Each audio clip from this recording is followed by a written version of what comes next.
नमस्कार प्यारे बच्चों, मैं विजय। बच्चों, आज हम लोग बीएससी फर्स्ट ईयर, इसमें हम लोग सदिशों का अवकलन के बारे में जानेंगे। Differentiation of vector. बच्चों, डिफरेंशिएशन आप तो जानते हो, अवकलन के बारे में जानते हो। जैसे आपने पहले अवकलन किया है वैसे ही करना है, लेकिन यहां पर हम वेक्टर में करने वाले हैं। ठीक है, तो चलिए आज की क्लास की शुरुआत करें। प्यारे बच्चों, देखें आपको इस अवकलन में, है ना, क्या मिलता है सदिशों के अवकलन में। डिफरेंशिएशन ऑफ वेक्टर, सदिशों का अवकलन। क्या कह रहे हैं देखिएगा, ये किसी सदिश फलन का अवकल गुणांक या अवकलज। मान लो हमारे पास क्या है, सदिश आर, वेक्टर आर है बच्चों। ठीक है, ये देखिएगा, ये सदिश आर है। किसी अदिश चर टी का संतत कंटिन्यूअस और एकमानी फलन है। सिंगल वैल्यूड फंक्शन, एकमानी फलन है, अर्थात टी के प्रत्येक मान के अनुरूप आर, वेक्टर आर का एक अद्वितीय मान होता है, एक यूनिक वैल्यू होता है। जैसे ही टी संतत विचलन करता है, आर भी ऐसे ही विचलन करता है। जैसे टी करता है वैसे आर भी विचलन करता है। तो हम इस संबंध को r is equal f t के द्वारा क्या करते हैं, प्रदर्शित करते हैं। यही r is equal f t हमें क्या कहलाता है, सदिश फलन कहलाता है, जिसका अवकलन, इस एफ टी का अवकलन, जिसको कि d r upon d t, d f upon d t, f dash t से प्रदर्शित करते हैं। यह होता है प्यारे बच्चों, limit del t tends to zero, f t plus del t minus f t upon del T.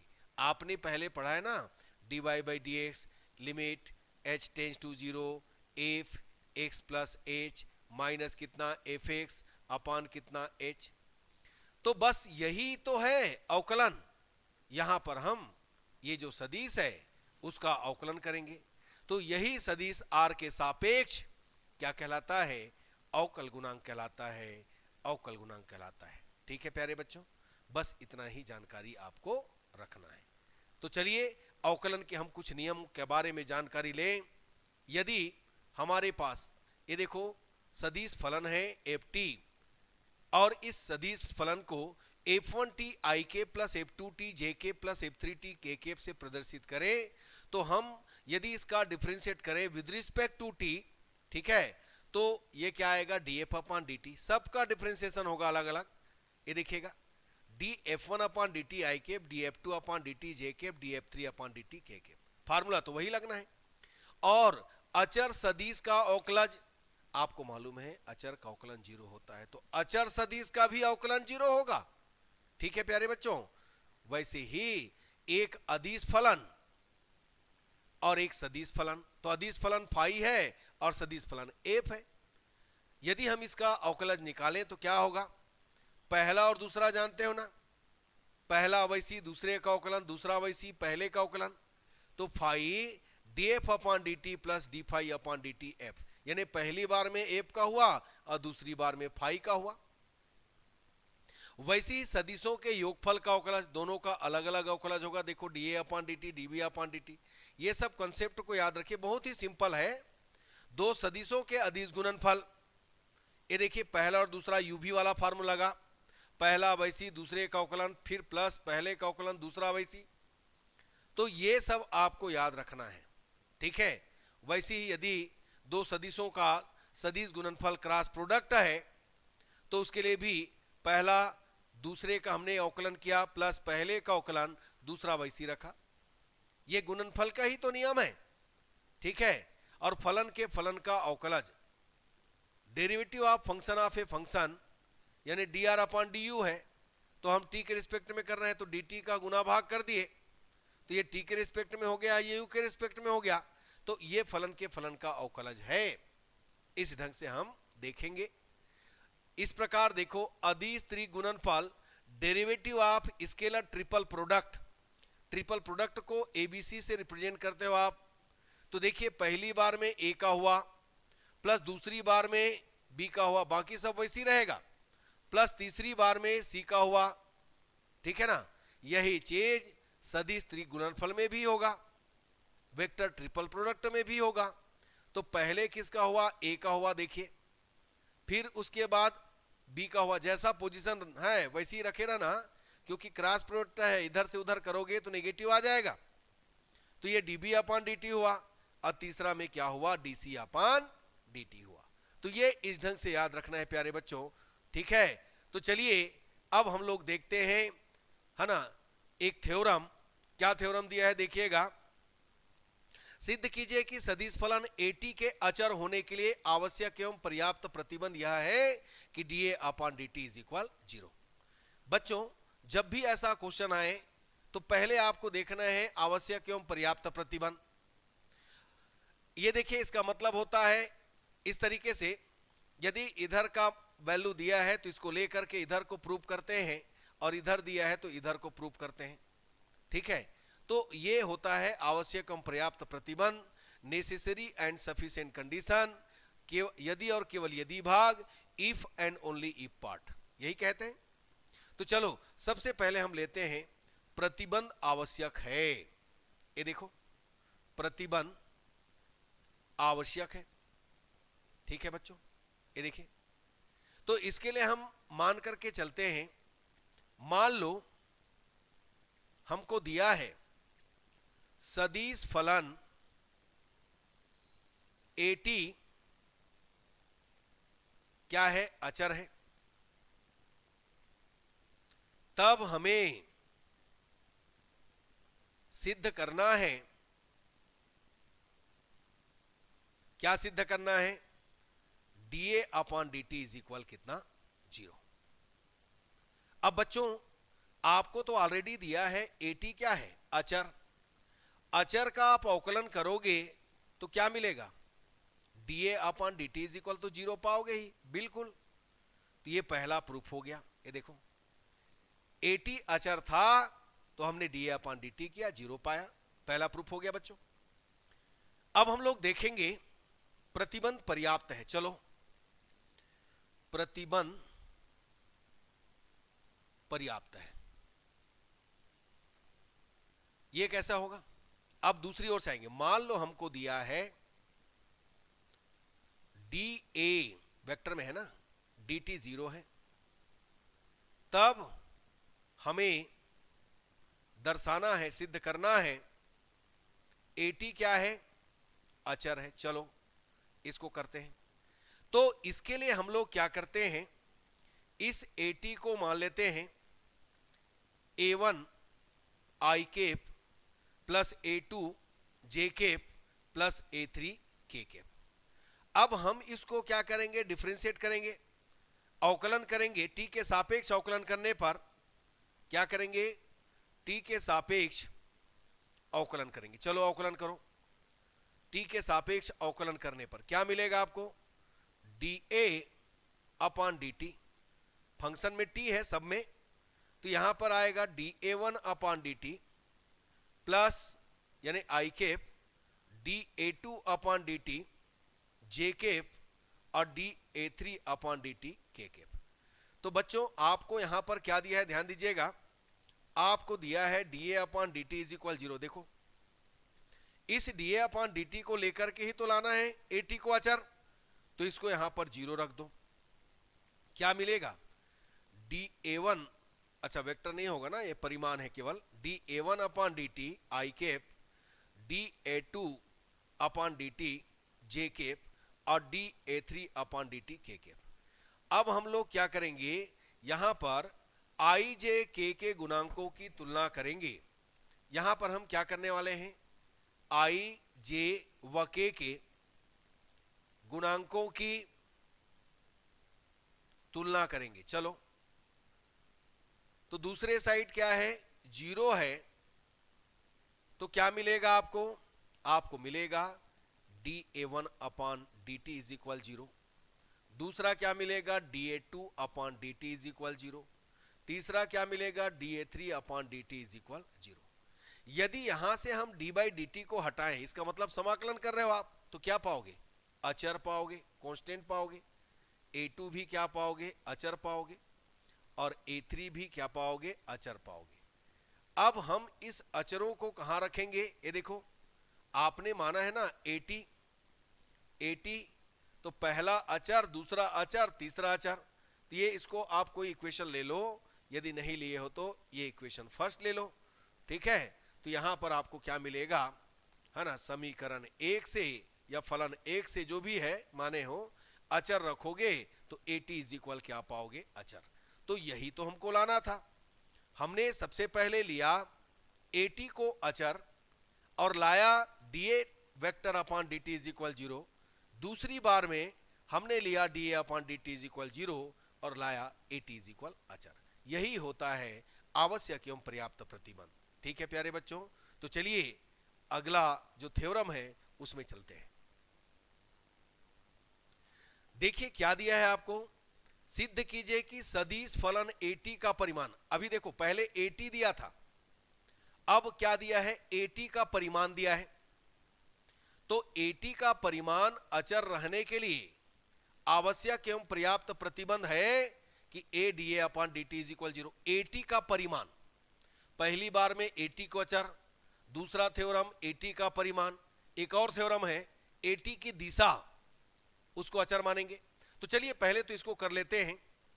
यहां पर हम लेंगे प्रतिबंध आवश्यक है, प्रतिबंध क्या है, आवश्यक है। चलो तो सबसे पहले प्रतिबंध आवश्यक है तो क्या लिखेंगे भाई, सदिश फलन 80 का परिमाण क्या है, अचर है।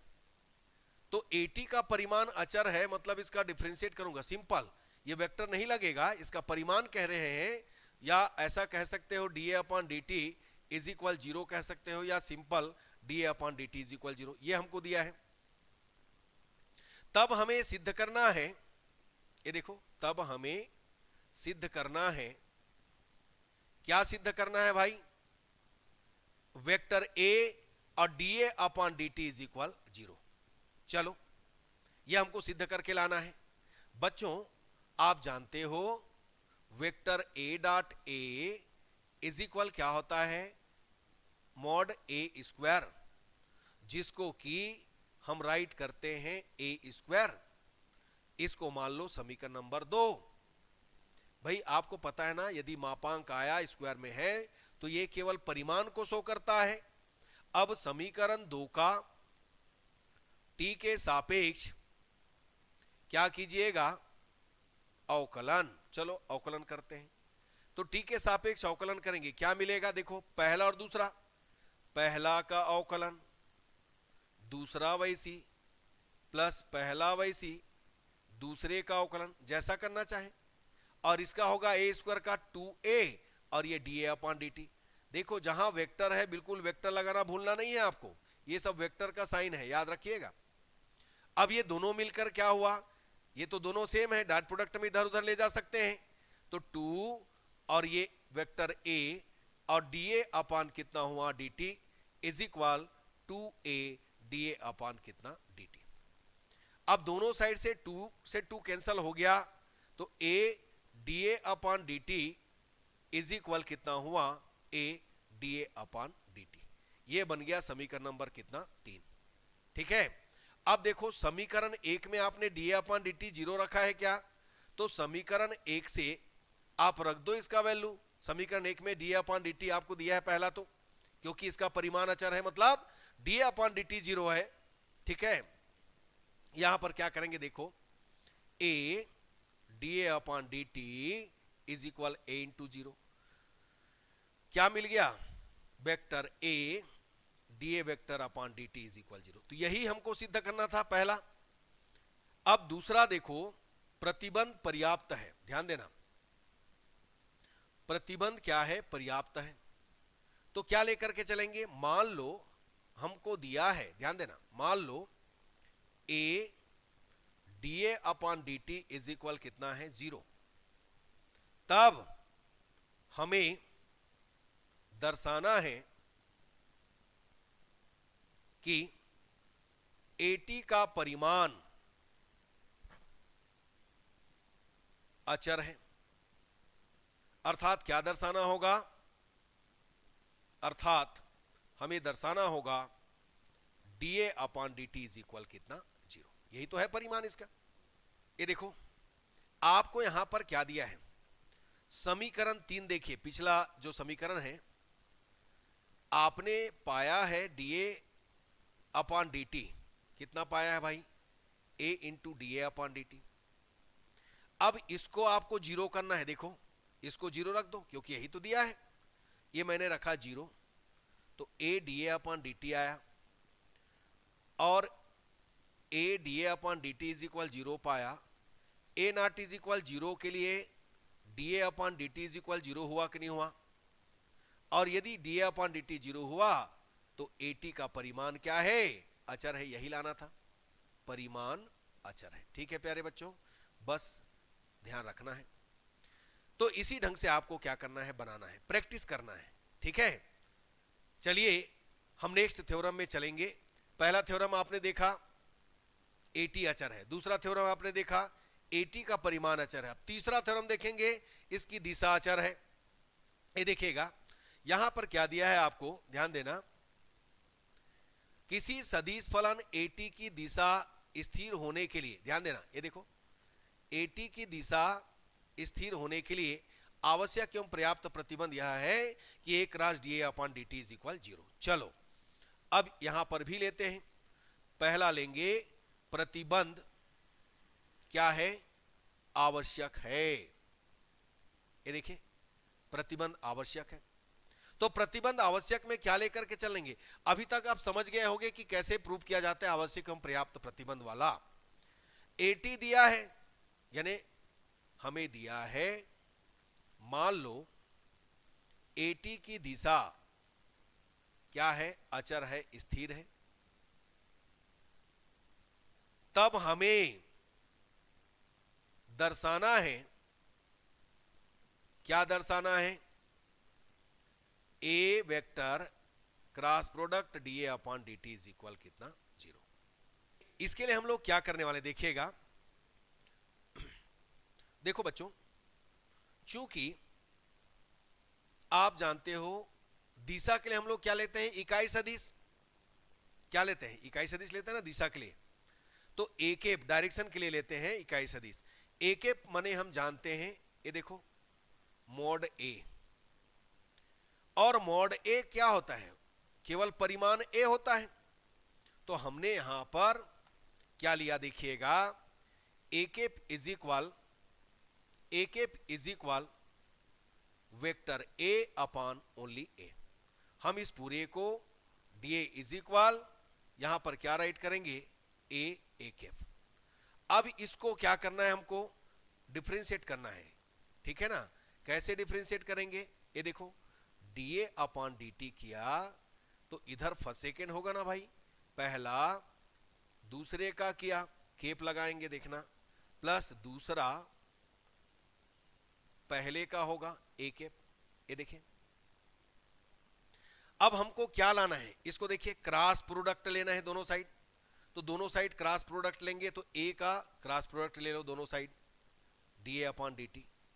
यहां पर हुआ a cross a d a cap upon d t plus d a upon d t और ए केप। एक चीज ध्यान देना, यहां पर क्योंकि यहां पर हमारे पास ए केप वाला है, तो अभी तो आपने देखा ए वेक्टर का वैल्यू कितना है, तो उसके अकॉर्डिंग यहां पर काम करेंगे। देखो कैसे करेंगे, D a upon d T हमने इसके जगह में, ये देखो इसके जगह में क्या रखा, ए केप इनटू यहां पर हो गया डी ए केप अपॉन कितना डी टी, और ये हो गया D a upon d t, और ये हो गया ए केप। ध्यान देना, अब कभी भी जब वेक्टर वेक्टर होता है तो क्रॉस प्रोडक्ट में डायरेक्टली मल्टीप्लाई होता है, क्रॉस प्रोडक्ट इधर उधर नहीं करते, माइनस आ जाता है।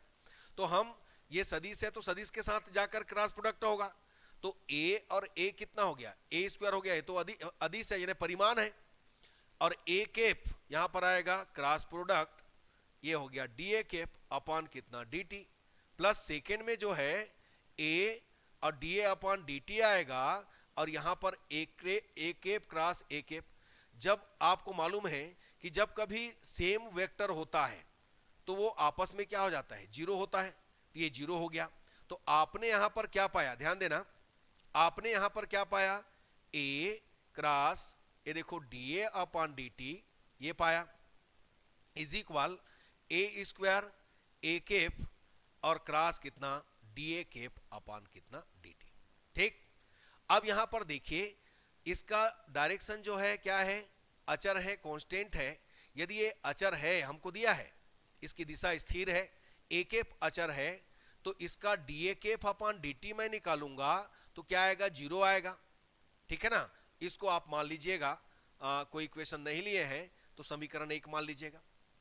अब इस d a upon d t का मान समीकरण 1 में रखिएगा, तो a cross d a upon d t vector में यहां पर आएगा a square a cap into कितना आएगा, जीरो, और जीरो आया तो फाइनली आपने पाया a cross d a upon d t is equal zero.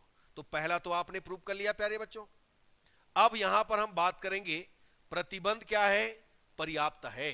चलो बात करो प्रतिबंध पर्याप्त के लिए, पर्याप्त है तो क्या करेंगे, मान लो हमको दिया है, ध्यान देना, मान लो हमको दिया है a cross d a upon d t is equal zero, तब हमें दर्शाना है, क्या दर्शाना है कि एटी का परिमाण, यानी सॉरी एटी की दिशा, एटी की दिशा क्या है, स्थिर है।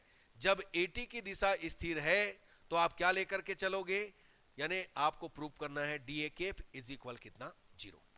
ठीक है बच्चों, अब देखिएगा समीकरण 3 देखिए क्या है आपके पास, समीकरण 1, 3 बोल रहा हूं, 1 से आपके पास a vector d a upon d t is equal a square, यहां पर है ए केप और cross product d a cap upon d t है, बिल्कुल है, ये देखिएगा।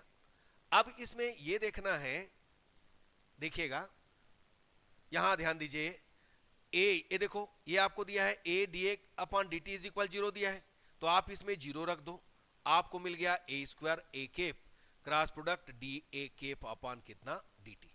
यानी आपने क्या पाया, आपने पाया a cap cross d a cap upon d t is equal कितना हो गया, जीरो।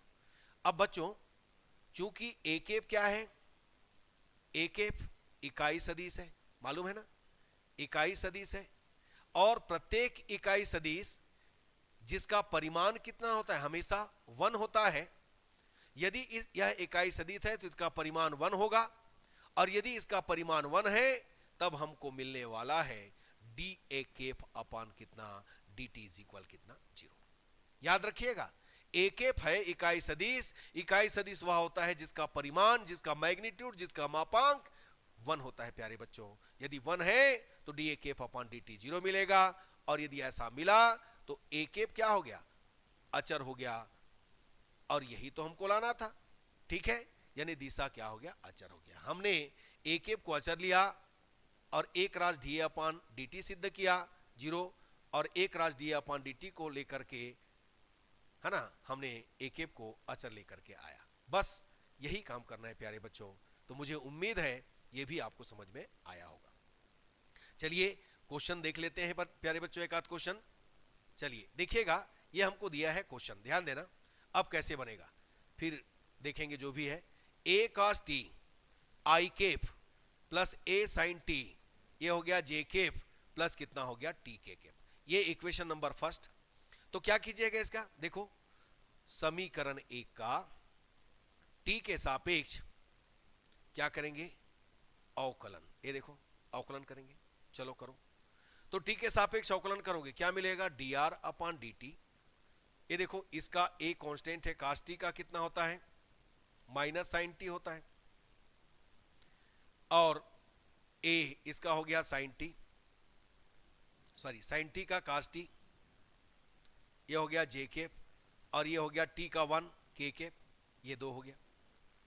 अब फिर समीकरण पुनः क्या करेंगे, टी के सापेक्ष अवकलन, पुनः टी के सापेक्ष अवकलन करेंगे तो क्या आएगा, डी टू आर अपॉन कितना, d t square, double differentiate कर रहे हैं, ए साइन टी का कास टी आई कैप, और इसका होगा माइनस कास टी का माइनस साइन टी जे कैप, और लास्ट वाला क्या हो जाएगा, जीरो। तो अपने को क्या मिला, ये देखो इक्वेशन 3। अब ये बोला गया कि मॉड निकालिए किसका, ये तो निकाल लिया आप, d r upon d t निकाल लिया, d two r upon d t square निकालिए, इसका मॉड निकालने के लिए बोला गया। तो मापांक निकालेंगे, तो मापांक का मतलब क्या होता है, ये देखिएगा वेक्टर, ये हो गया मापांक, यानी हम स्क्वायर रूट में आई कैप के गुणांक को क्या करते हैं, राइट करते हैं, और जे कैप के गुणांक को राइट करते हैं, स्क्वायर करते हैं, ठीक है ना। ये देखो ये क्या है, ए कितना हो गया, साइन टी होल स्क्वायर, ठीक है प्यारे बच्चों, बस इसी ढंग से काम करना है। तो आपको मिला कितना, a square cos square t plus a square sine square t, और यहां से हमने ए को बाहर किया, आपको मिला कास स्क्वायर टी प्लस कितना, साइन स्क्वायर टी, और इस तरीके से आपने पाया ए इंटू 1 और आपको मिल गया ए। तो बस इसी ढंग से बनाना है, ठीक है प्यारे बच्चों। तो नेक्स्ट लेक्चर में हम पूरा क्वेश्चन आपके लिए लेकर के आएंगे, बस हमारे साथ बने रहना। मुझे उम्मीद है बच्चों ये थ्योरम आपको समझ में आएगा और आगे क्वेश्चन भी समझ में आएगा, ठीक है प्यारे बच्चों। यदि हमारा चैनल सब्सक्राइब नहीं किए हैं तो आप जरूर सब्सक्राइब कर लीजिएगा, तभी आपको नोटिफिकेशन मिल पाएगा, ठीक है प्यारे बच्चों। धन्यवाद, नमस्कार।